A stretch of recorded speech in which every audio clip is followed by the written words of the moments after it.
오늘 제목은 내가 어찌 너를 버리겠느냐, 이런 말씀입니다.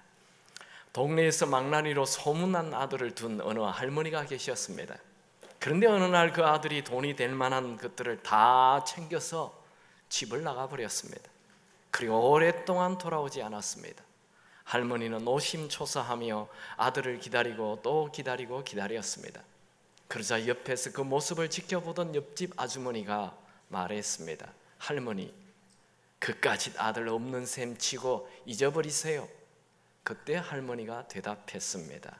나도 만약 그 아이가 당신의 아들이었다면 벌써 잊었을 겁니다.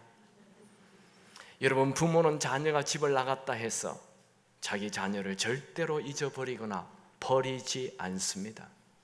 오늘 호세아 11장 8절을 보면 에브라임이여 내가 어찌 너를 놓겠느냐, 이스라엘이여 내가 어찌 너를 버리겠느냐 라는 말씀이 나옵니다. 이 말씀은 하나님은 이스라엘을 절대로 버리지 않으신다라는 거죠. 여러분, 호세아 1장에서 오늘 11장까지 계속 되풀이되는 한 메시지가 있어요. 그것은 하나님은 우리를 끝까지 계속 사랑하신다는 겁니다. 오늘 말씀을 통해 하나님이 여러분을 사랑하신다는 그 깊은 사랑 속에 들어가고 그 사랑을 누리며 사는 자 되시기 바랍니다. 먼저 오늘 호세아 11장에 나오는 이스라엘 사람들의 상황을 보죠. 세 가지로 과거 얘기를 하고 현재 얘기를 하고 미래 얘기를 합니다. 그럼 첫 번째로 이스라엘의 과거를 보겠습니다. 1절 2절 같이 읽죠. 이스라엘이 어렸을 때에 내가 사랑하여 내 아들을 애굽에서 불러냈거늘 선지자들이 그들을 부를수록 그들은 점점 멀리하고 바알들에게 제사하며 아로새긴 우상 앞에서 분향하였느니라. 이스라엘 사람들은 과거에 애굽의 노예로 430년 동안 살았습니다. 하나님은 노예로 살아가는 그 이스라엘 백성들을 내 아들이라 말씀합니다. 하나님은 이스라엘 백성들을 향해 너는 내 백성이 아니라 내 아들이라고 표현하는 것은 아버지와 아들과의 그 긴밀한 친밀감을 얘기해 주는 거지요. 이스라엘이 어렸을 때라는 말은 이스라엘이 혼자 힘으로 아무것도 못할 때라는 뜻입니다. 이스라엘 백성들은 혼자 힘으로 출애굽할 수 없었습니다. 그런데 하나님의 힘으로 430년 동안 노예로 있던 그들이 다 출애굽하게 됩니다. 이 출애굽은 정말 엄청난 하나님의 사랑입니다. 그들에게는 하나님의 사랑을 받을 만한 그 아무것도 없었습니다. 그들은 무척 초라하고 비참한 노예들이었고 애국 사람들에게 무시당하는 버림받은 자들이었습니다. 그들에게는 내일을 향한 희망도 열정도 아무것도 없었습니다. 그냥 절망 속에 살아가는 노예였습니다. 그런 그들을 하나님은 아들이라 삼아 주셨습니다. 하나님은 이스라엘 백성들을 내 아들이라고 말씀하신 이것 호세아서만 있는 것이 아니죠. 이미 모세 입을 통해 말하셨죠. 출애굽기 4장 22절 보면 너는 바로에게 이르기를 여호와의 말씀에 이스라엘은 내 아들 내 장자라. 다시 호세아 11장 1절을 보면 하나님께서 애굽의 노예로 살아가는 그들을 이끌어내신 이유가 나오는데 그것은 하나님이 이스라엘을 사랑하여 이끌어내셨다라고 말합니다. 내가 사랑하여 내 아들을 애굽에서 불러냈거늘. 하나님은 노예로 살아가는 그 초라한 노예들을 내 아들이라 말하고 그 애굽의 종살이에서 그들을 이끌어내면 이유가 딱 하나, 내가 사랑하여 내가 그들을 사랑했기 때문에 그들을 아들이라 칭하고 노예에서 애굽에서 불러냈다 말씀합니다. 이 엄청난 은혜 아닙니까? 그러면 하나님을 굉장히 우리가 사랑해야 되죠. 그런데 그들은 하나님을 사랑하기보다 하나님의 사랑을 잊어버리고 또 하나님이 선지자를 보내도 그 선지자의 얘기를 듣지도 않고 하나님과 점점 멀어지고 바알에게, 우상에게 갔다. 이 말은 세상의 풍요와 세상의 쾌락으로 계속 갔다 이 말입니다. 3절 4절을 같이 보지요. 시작. 그러나 내가 에브라임에게 걸음을 가르치고 내 팔로 안았음에도 내가 그들을 고치는 줄을 그들은 알지 못하였도다. 내가 사람의 줄 곧 사랑의 줄로 그들을 이끌었고 그들에 대하여 그 목에서 멍에를 벗기는 자같이 되었으며 그들 앞에 먹을 것을 두었노라. 하나님은 이스라엘 백성들을 안으시고 걸음을 가르치고 그들의 삶을 고쳐주시고 합니다. 하지만 이스라엘 백성들은 하나님의 도우심을 잘 알지 못하였습니다. 이것을 우리에게 적용한다면 우리도 애국과 같은 세상에 빠져 살 때에 하나님이 우리를 선택하셔서 하나님의 아들로 삼으셨습니다. 그리고 우리에게 영원한 천국 갈 수 있는 길을 열어주셨습니다. 그럼에도 불구하고 우리는 자꾸만 세상을 향하여 가지요. 여러분, 우리가 하나님을 선택한 거 아닙니다. 하나님이 우리를 선택했습니다. 이것을 예수님은 요한복음 15장 16절에 너희가 나를 택한 것이 아니요 내가 너희를 택하여 세웠나니, 하나님께서 일방적으로 나를 선택하시고 나를 사랑하시고 나를 팔에 안아주시고 나를 인도해 주시고 먹을 것을 주시고 이끌어 주시는 것, 이것 과분한 은총이며 과분한 사랑입니다. 여러분, 초라한 내가 온 우주를 만드신 하나님 그분을 어찌 아버지라 말할 수 있겠습니까? 이게 웬 사랑입니까? 이게 웬 은혜입니까?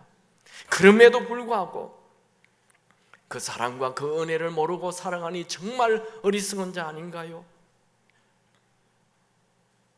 두 번째, 이스라엘 사람들의 현실입니다. 현재입니다. 이스라엘 사람들의 현재는 5절 7절에 나타납니다. 이스라엘 백성들은 하나님의 도움을 잘 알지 못하였을 뿐만 아니라 하나님께 돌아오기를 싫어합니다. 5절을 읽어보죠. 다 같이 읽습니다. 그들은 애굽 땅으로 되돌아가지 못하겠거늘 내가 내게 돌아오기를 싫어하니 아수르 사람이 그 임금이 될 것이라. 이 북이스라엘 사람들은 하나님에게 돌아오는 걸 싫어해요. 자꾸만 우상 숭배, 바알을 숭배하고 세상으로 점점 빠져들어가요. 그래서 하나님께서 이 아수르를 들어서 그들을 공격해요. 그러니까 이스라엘 백성들은 아수르에게 조공을 바칩니다. 힘들어하며 살아갑니다. 그때 마침 아수르의 왕이 죽게 되자 그 정치적 상황을 틈타서 그 남쪽에 있는 애굽 나라에게 원조를 도움을 청합니다. 이것을 또 아수르 왕이 다시 세워져서 알게 되어가지고 이스라엘을 완전히 공격해서 나라를 다 황폐하게 만들어버렸습니다. 여기 보면 아수르 사람이 그 임금이 된다. 이 말은 이스라엘이 아수르의 지배를 받게 될 것을 말하고 있는 것입니다. 이스라엘 사람들이 처음 아수르의 공격받고 조공받칠 때 하나님을 찾지 않습니다. 하나님께 돌아오지 않습니다. 우리가 지난주에 보았듯이 호세아 10장에서도 나라가 어려워지면 아수르에게 붙었다가 애굽에 붙었다가 이 줄타기 외교를 하고 있는 것입니다. 하나님은 이런 이스라엘 백성들을 향해 내게 돌아오기를 싫어하며 라는 표현을 쓰시면서 굉장히 안타까워하십니다. 그 다음 6절 7절을 같이 보죠. 시작. 칼이 그들의 성읍들을 치며 빗장을 깨뜨려 없이 하리니 이는 그들의 괴책으로 말미암음이니라. 내 백성이 끝끝내 내게서 물러가나니 비록 그들을 불러 위에 계신 이에게로 돌아오라 할지라도 일어나는 자가 하나도 없도다. 하나님은 하나님께 돌아오길 싫어하는 그들에게 아수르의 침략을 허락하여 이스라엘 나라를 망하게 하십니다. 칼로 성읍을 치고 빗장을 깨뜨렸습니다. 그래도 이스라엘 백성들은 끝끝내 하나님에게로 돌아오지 않았고 하나님을 향해 일어서는 자가 하나도 없더라. 참 안타까운 일이지. 이것을 이런 이스라엘 백성들의 행동을 이사야 선지자는 이렇게 말합니다. 이사야 1장 2절 3절에 하늘이여 들으라, 땅이여 귀를 기울이라. 여호와께서 말씀하시기를 내가 자식을 양육하였거늘 그들이 나를 거역하였도다. 소는 그 임자를 나울고 나귀는 그 주인의 구유를 알건만은 이스라엘은 알지 못하고 나의 백성은 깨닫지 못하는 도다 하셨도다. 이것을 우리에게 적용한다면 우리가 죄를 범할 때 하나님께서 매를 들죠. 우리가 우상에 빠질 때, 바알에게 숨길 때, 이 세상의 풍요와 세상의 쾌락에 빠질 때 하나님이 매를 들어요. 하나님 고난을 허락하십니다. 하나님을 찾지도 않고 하나님을 의지하지도 않고 이 세상에 빠져 사는 우리에게 매를 허락하시죠. 고난은 어떤 종류의 고난이든지 하나님이 우리를 부르시는 함성입니다. 지금 이스라엘 백성들에게 아수르가 침략하는 고난이 있는 것은 죄에 대한 하나님의 채찍질입니다. 지금 혹시라도 죄를 짓는 분이 있다면 아무도 보지 않는데 괜찮겠지가 아닙니다. 하나님이 보시고 계십니다. 죄는 어떤 죄든지 다 회개하고 지금 당장 버리시기 바랍니다. 여러분 지금 양심에 찔리는 것 있습니까? 나는 양심에 찔리는 것이 없이요 10년 됐는데 그런 분 이미 죽은 사람이에요. 죄를 범할 때마다 양심에 찔림이 있어야 됩니다. 여러분에게 선한 양심이 있게 되기 바랍니다. 그 양심 살아있기 바랍니다. 여러분 고난이 올 때 빨리 죄를 버리고 다시 하나님께로 돌아와야 합니다. 우리의 도움은 아수르가 아닙니다. 우리의 도움은 애굽이 아닙니다. 우리의 도움은 이 직장 저 직장이 아닙니다. 우리의 도움은 이 사람 저 사람이 아닙니다. 여러분 도울 힘이 없는 인생을 의지하지 말라 하나님 말씀하시지요. 시편 146편 3절 귀인들을 의지하지 말며 도울 힘이 없는 인생도 의지하지 말라. 귀인, 정치적 힘이 있고 경제적 힘이 있는 사람, 내 위에 있는 사람을 의지하지 말라 그 말입니다. 그 사람들은 돕는 자가 아닙니다. 우리의 진짜 도움은 하나님 한 분뿐이십니다. 이제 마지막으로 그들의 이스라엘 사람들의 미래를 보지요. 8절에서 12절. 먼저 8절 오늘 제목의 말씀이 나옵니다. 호세아 11장 8절 다 같이 읽습니다. 에브라임이여 내가 어찌 너를 놓겠느냐, 이스라엘이여 내가 어찌 너를 버리겠느냐, 내가 어찌 너를 아드마같이 놓겠느냐, 어찌 너를 스보임같이 두겠느냐. 내 마음이 내 속에서 돌이키어 나의 긍휼이 온전히 불붙듯 하도다. 이게 에브라임이나 이스라엘이나 다 똑같은 말이라는 것 여러분 얘기했죠. 하나님은 이스라엘 백성들이 아수르의 침공으로 멸망하고 폐허가 되게 합니다. 그러나 하나님은 이스라엘 백성들을 완전히 망하게 내버려 두지는 않습니다. 여기에 아드마와 스보임은 그 창세기에 소돔과 고모라 성이 멸망할 때 소돔과 고모라 성 멸망과 함께 같이 멸망했던 이웃 나라입니다. 이웃 그 성읍들이에요. 하나님은 호세아 11장 8절에서 내가 어찌 너를 놓겠느냐, 내가 어찌 너를 버리겠느냐, 내가 어찌 너를 소돔이 망할 때와 같이 망한 아드임과 스보임 같이 망하게 두겠느냐 말씀하십니다. 하나님의 사랑이 얼마나 큰지 이스라엘 백성들을 향한 긍휼이 불붙듯 한다. 나의 긍휼이 온전히 불붙듯 하도다. 이렇게 나와 있죠. 이 긍휼은 히브리 말로 라하밈이라는 단어인데 이 아기를 임신한 엄마의 그 태를 얘기하는 거예요. 여러분 아기를 임신한 엄마는 그 태 안에 있는 아기를 얼마나 애지중지하는지 몰라요. 먹는 것도 걷는 것도 얼마나 조심하는지 모르죠. 그만큼 태 안에 있는 아이를 소중히 여긴다는 거예요. 하나님이 이스라엘 백성들을 향한 긍휼이 불붙듯하다. 이 말은 아기를 품은 엄마의 마음이 엄마 마음같이 애지중지하는 마음이 지금 불붙듯하다 이 말이죠. 이 말은 이스라엘 백성들이 아수르로 인하여 망하게 될 때 하나님은 그 마음이 찢어지는 것만 같다, 그렇게 표현하고 있는 것입니다. 9절을 볼까요? 다 같이 읽습니다. 내가 나의 맹렬한 진노를 나타내지 아니하며 내가 다시는 에브라임을 멸하지 아니하리니 이는 내가 하나님이요 사람이 아님이라. 내 가운데 있는 거룩한 이니 진노함으로 내게 임하지 아니하리라.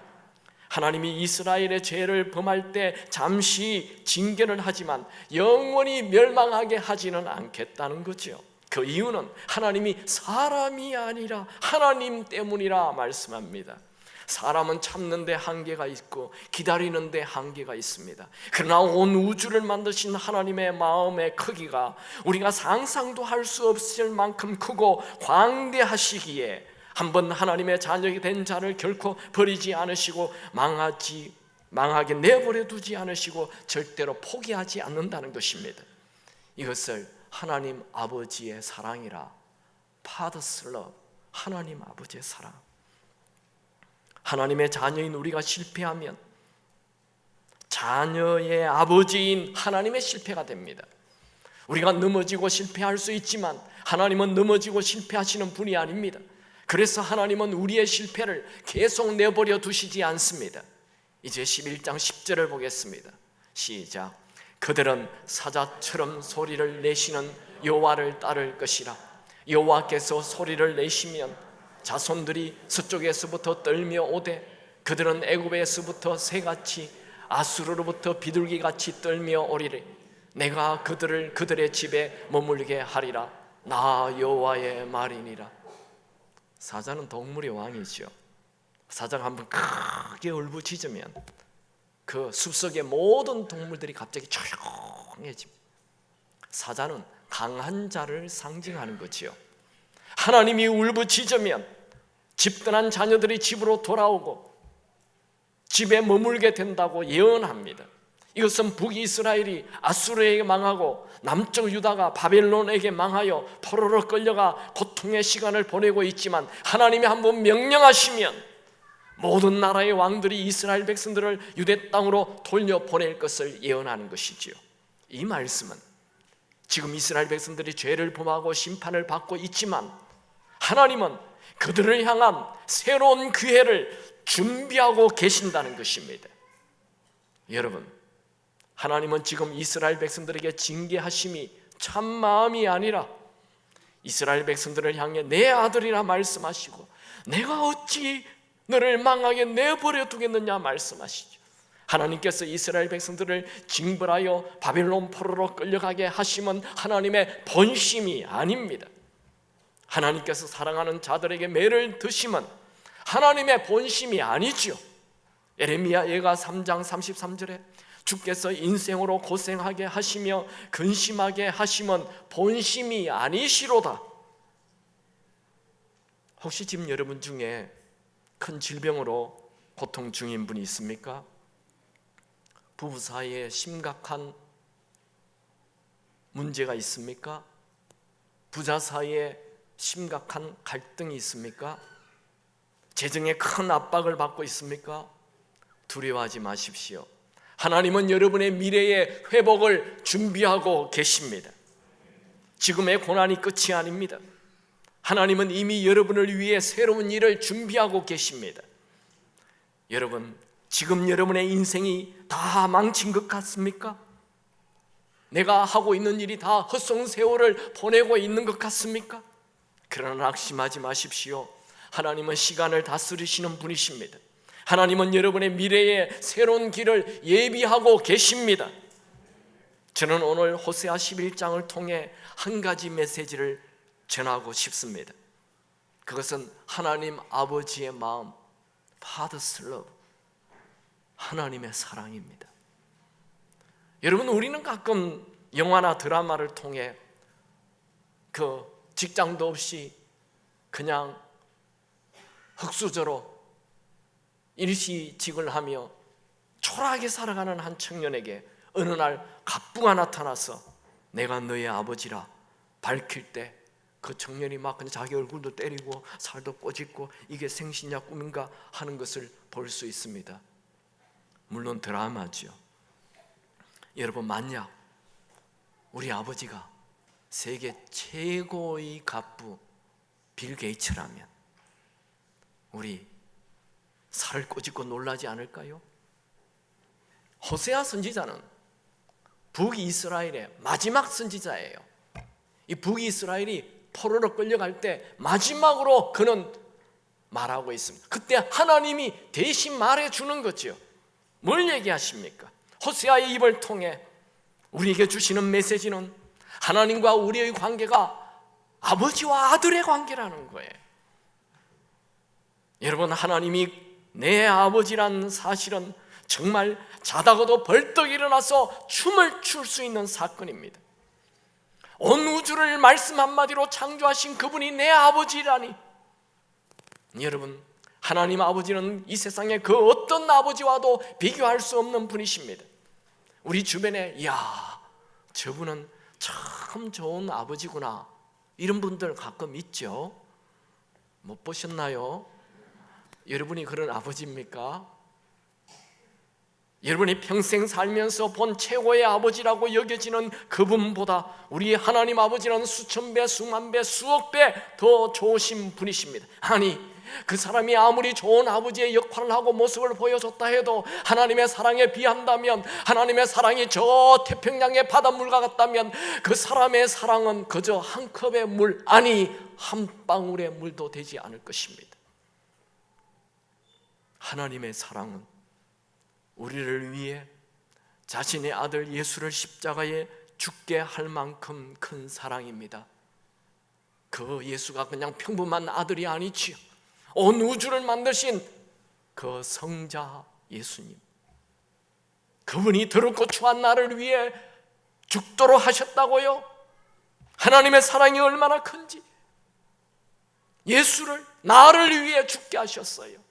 그뿐만 아니라 하나님은 더럽고 추한 우리 속에 들어와 영원히 함께 있겠다라고 얘기하는 이 무모한 사랑을 하신 분이십니다.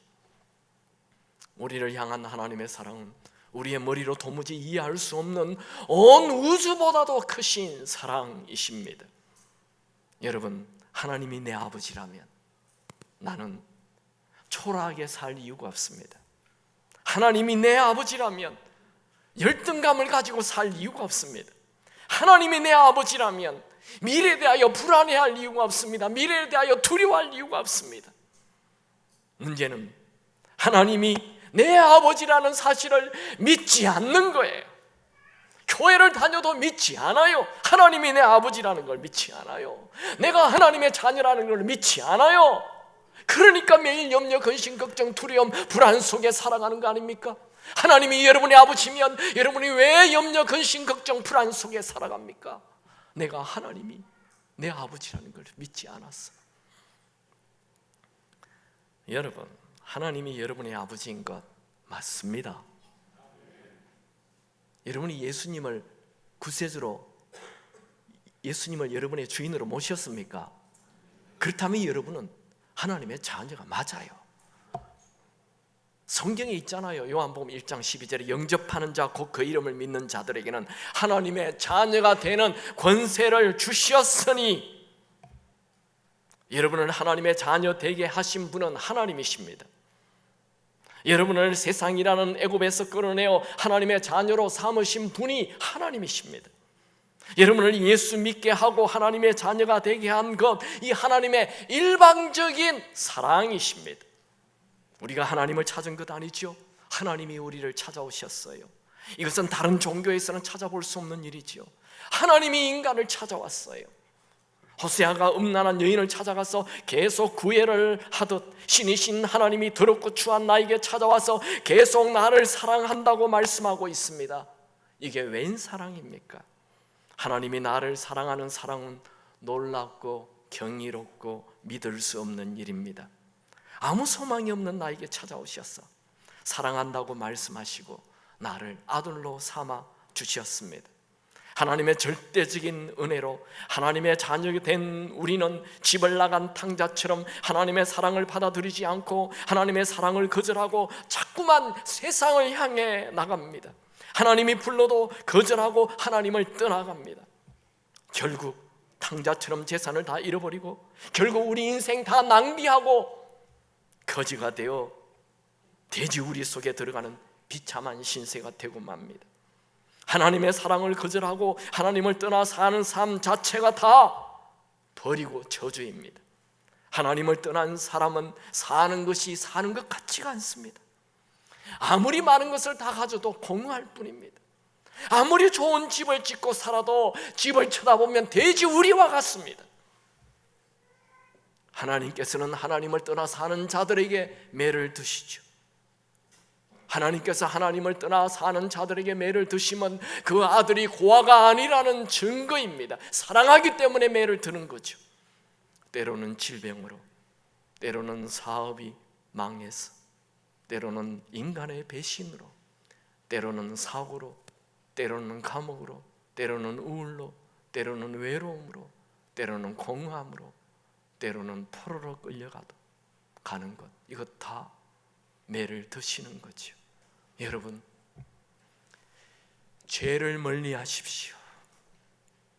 죄를 짓는 것은 하나님의 사랑을 거절하는 것입니다. 죄는 우리의 미래를 어둡게 만드는 것입니다. 죄는 내 스스로 내 미래를 망가뜨리는 것입니다. 그러나 우리에게 좋은 소식이 있습니다. 그것은 예수님의 보혈은 모든 죄를 깨끗하게 하신다는 것과 하나님은 여전히 계속 우리를 사랑하신다는 것입니다. 여러분, 아무리 큰 고난이 와도 하나님이 하나님의 자녀인 우리를 버리시지 않는다는 것을 꼭 기억하십시오. 모든 고난은 우리를 향한 하나님의 애정입니다. 어떤 고난이든 고난은 하나님을 찾을 수 있는 기회입니다. 그래서 다윗은 고난 당하는 것은 내게 유익이라 말하였습니다. 시편 119편 71절에. 여러분, 고난은 하나님의 자녀인 우리를 부르시는 하나님의 음성입니다. 고난이 왔다고 낙심하지 마십시오.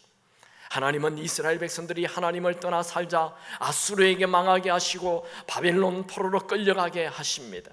그때 하시는 하나님의 음성, 오늘 설교 제목 호세아 11장 8절 다 같이 한번 읽겠습니다. 시작. 에브라임이여 내가 어찌 너를 놓겠느냐, 이스라엘이여 내가 어찌 너를 버리겠느냐, 내가 어찌 너를 아드마같이 놓겠느냐, 어찌 너를 스보임같이 두겠느냐, 내 마음이 내 속에서 돌이켜 나의 긍휼이 온전히 불붙듯 하도다. 여러분, 내가 실수했다고 하나님이 나를 버리실까요? 내가 죄를 범했다고 하나님이 나를 포기할까요? 하나님이 나를 영원히 망하게 내버려 두실까요? 하나님은 오늘 우리에게 말씀하십니다. 내가 어찌 너를 놓겠느냐, 내가 어찌 너를 버리겠느냐, 내가 어찌 너를 영원히 망하게 두겠느냐. 여러분, 세상 사람들이 여러분을 보고 다 망하게 되었다 말해도, 여러분 주변 사람들이 너는 이제 끝이라고 말을 해도 사람의 말을 듣지 말고 하나님의 말씀을 들으십시오. 내가 어찌 너를 놓겠느냐, 내가 어찌 너를 버리겠느냐, 내가 어찌 너를 망하게 영원히 두겠느냐. 여기 혹시 나는 망했어 이런 분 있습니까? 여기 모든 상황이 앞이 보이지 않는 상황 속에 갈팡질팡하는 분이 있습니까? 하나님의 음성을 들으십시오. 내가 어찌 너를 버리겠느냐, 내가 어찌 너를 놓겠느냐, 내가 어찌 너를 영원히 망하게 두겠느냐. 빌리 그리함 목사님의 아들 프랭클린 그레함도 한동안 방황의 수렁텅이에 빠졌습니다. 그는 오토바이 폭주족이 되었고 알코올 중독자가 되었습니다. 하지만 빌리 그레함 목사님은 자식이 술에 취해 있을 때 마음 아파하면서 끝까지 아들을 품어주고 사랑해 주었습니다.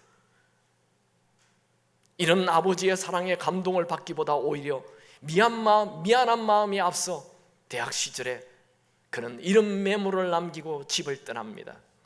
우리 부모님은 나를 사랑하시지만 나 같은 인간을 하나님은 용서하지 않을 것이다. 이 글은 못난 자식을 사랑해주고 용납해주는 부모님께 너무나 면목이 없어서 남긴 메모였습니다. 대학생 때 집을 나간 프랭클린 그레함은 이 나라 저 나라 온 세계를 떠돌아다녔습니다. 그는 자신도 모르게 예루살렘에 가게 되었습니다. 프랭크 그레함은 어려서부터 부모님에게 늘 들어왔던 성경 속의 도시 예루살렘, 그 성경의 역사가 실제로 펼쳐진 예루살렘 땅에서 생각에 잠겼습니다. 우리 부모님이 나를 받아주시지만 하나님이 정말 살아계신다면 나같이 못된 인간은 그냥 놔두시지 않을 거야. 그는 예루살렘에 있는 허름한 한 호텔에 잠을 자면서 그 호텔에 빛이 되어 있는 기도원 성경을 발견하고 그 성경을 꺼냈습니다. 그리고 별 생각 없이 성경을 펼쳤습니다. 그때 그의 눈앞에 나타난 성경 구절, 로마서 8장 1절. 그러므로 이제 그리스도 예수 안에 있는 자에게는 결코 정죄함이 없나니. 청년 프랭크 그레함은 뒤통수를 얻어맞은 기분이었습니다. 자기 같은 사람도 하나님께서 용서해 주시고 받아주신다는 사실, 예수 안에 있기만 하면 어떤 사람도 정죄하지 않는다는 사실, 마치 자기를 향해 나는 너를 정죄하지 않아 라고 말씀하는 그와 같았습니다. 그는 눈물이 터졌습니다. 호텔 바닥에 무릎을 꿇고 펑펑 울었습니다. 주님, 제가 주님께 돌아갑니다. 주님, 제가 범죄하였습니다. 그는 회개하고 실컷 울고 마음의 평안을 얻었습니다. 그리고 당장 아버지에게 전화를 했습니다. 그리고 곧바로 다시 아버지 품으로 돌아갔습니다. 그 프랭크 그레함은 아버지 빌리 그레함이 돌아가신 뒤 그 뒤를 이어 전 세계적인 목사님이 되어 하나님께 쓰임받고 있습니다. 여러분 자신을 하찮은 존재로 여기지 마십시오. 하나님께서 여러분을 소중히 여기시기 때문입니다. 여러분들이 아무 일을 하지 않아도 여러분 존재 자체로 하나님의 놀라운 사랑을 받을 자격이 있습니다. 그 자격은 바로 여러분이 하나님의 자녀라는 것입니다. 하나님은 하나님의 자녀인 여러분을 그냥 샘물이 솟아나듯 계속 하나님 마음 깊은 곳에서 여러분을 향한 사랑이 계속 솟아나오고 있습니다. 혹시 여러분 중에 나는 재기 불가야 이런 분이 있습니까? 아닙니다. 하나님은 여러분을 향해 다시 새로운 일을 준비해 놓고 계십니다. 그러니 아무리 큰 어려움을 만났다 해도 하나님에 대한, 하나님이 나를 사랑한다는 이 사랑의 확신을 가지시고 오늘 지금 하고 있는 일을 계속 할 수 있게 되기 바랍니다. 여러분, 우리의 미래는 하나님 손에 달려 있습니다. 아무리 힘들고 어려워도 미래를 포기하지 말고 미래를 기대하십시오. 지금 우리에게 있는 고난은 영원하지 않습니다. 그 이유는 우리 아버지가 여전히 우리를 사랑하고 계시기 때문입니다. 많은 사람들, 아니 예수를 믿는 많은 사람들이 하나님이 나를 사랑하신다고요? 아니요, 나는 사랑하지 않을 거예요. 다른 사람은 사랑할지 몰라도 나는 사랑하지 않을 거예요.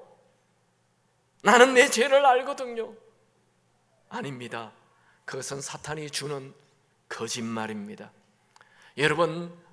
여러분의 안에 있는 부정적인 생각이나 부정적인 감정을 믿지 마십시오. 도리어 하나님의 진리의 말씀을 믿으시기 바랍니다. 하나님은 우리를 버리시지 않으신다고 말씀하시고 영원히 사랑하신다고 말씀하십니다. 누가 하나님의 사랑에서 우리를 빼앗아가겠습니까? 누가 하나님의 사랑에서 우리를 끊어내겠습니까? 바울의 외침을 한번 같이 큰 소리를 읽어볼까요? 로마서 8장 35절에서 39절 큰 목소리를 한번 읽어봅시다. 시작. 누가 우리를 그리스도의 사랑에서 끊으리요? 환난이나 공고나 박해나 기근이나 적신이나 위험이나 칼이랴. 기록된 바 우리가 종일 주를 위하여 죽임을 당하게 되며 도살당하는 양같이 여김을 받았나이다 함과 같으니라. 그러나 이 모든 일에 우리를 사랑하시는 이로 말미암아 우리가 넉넉히 이기느니라. 내가 확신하노니 사망이나 생명이나 천사들이나 권세자들이나 현재일이나 장래일이나 능력이나 높음이나 깊음이나 다른 어떤 피조물이라도 우리를 우리 주 그리스도 예수 안에 있는 하나님의 사랑에서 끊을 수 없으리라. 아멘. 하나님이 아무리 우리를 사랑한다 말해도 우리는 늘 하나님이 다른 사람은 사랑할지 몰라도 나는 사랑하지 않는 것 같아, 이렇게 말하는 분이 너무 많아요. 여러분, 우리 한국 앞바다 동해 서해 잠수함이 있어요. 이런 300m, 500m 깊이의 잠수함은 저 바다 심해 2000m, 3000m에 못 내려갑니다.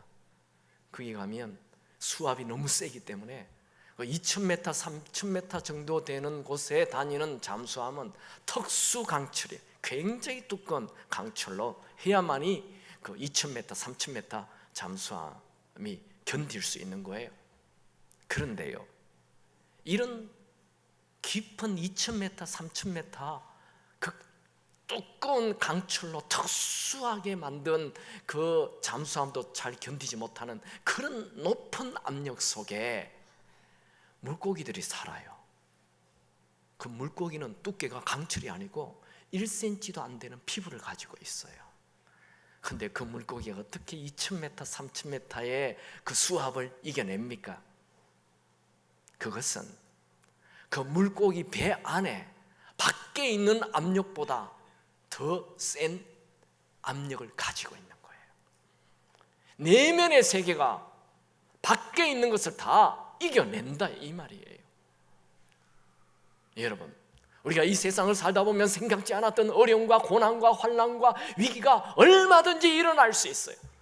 심지어 죽음도 올 수 있어요. 그러나 이 모든 것을 능히 이길 수 있는 힘은, 그 내적인 힘은 내 안에 하나님이 나를 사랑하셔 그분이 내 아버지야, 그게 있는 사람은 결코 망하지 않습니다. 여러분, 성경 66권 전체가 얘기하는 게 뭐예요? 내가 너를 사랑한다. 너는 나의 아들이다. 너는 내 아들을 죽일 만큼, 죽여서 살릴 만큼 가치 있는 존재야, 얘기하고 있습니다. 하나님이 여러분을 사랑하심을 믿으시기 바랍니다. 하나님이 나를 사랑하신다, 내가 하나님의 아들, 딸이다, 그러면 열등감이 없어요. 자존감 생겨요. 그러면 내일에 대한 두려움이 없어요. 불안함 없어요. 그분은 내 아버지입니다. 그분은 나를 끝까지 사랑하십니다. 실패해도 사랑하십니다. 넘어져도 사랑합니다. 다시 일으키십니다. 나를 향하여 좋은 계획 가지고 계십니다. 나를 향한 하나님의 계획은 눈으로 본 적이 없고 귀로 들어본 적이 없고 생각도 상상하지 못한 것을 나를 위해 예비해 놓고 있습니다. 그분의 사랑, 그분의 계획을 믿으시기 바랍니다. 여러분, 부모들이요, 자기 아들, 딸을 사랑하죠. 근데 얘가 말을 안 들어요. 그래도 사랑해요. 죽을 때 너는 유산 1원도 받지 말라 하고 딱 죽습니까? 죽는 순간도 부모의 유산을 그 아들에게 다 주는 거예요. 그게 세상에 볼품없는 아버지의 사랑도 그렇습니다. 하나님은 여러분을 위해 이 지구를 만드셨습니다. 이 온 우주를 만들었습니다. 하나님은 바로 여러분 한 명을 위해,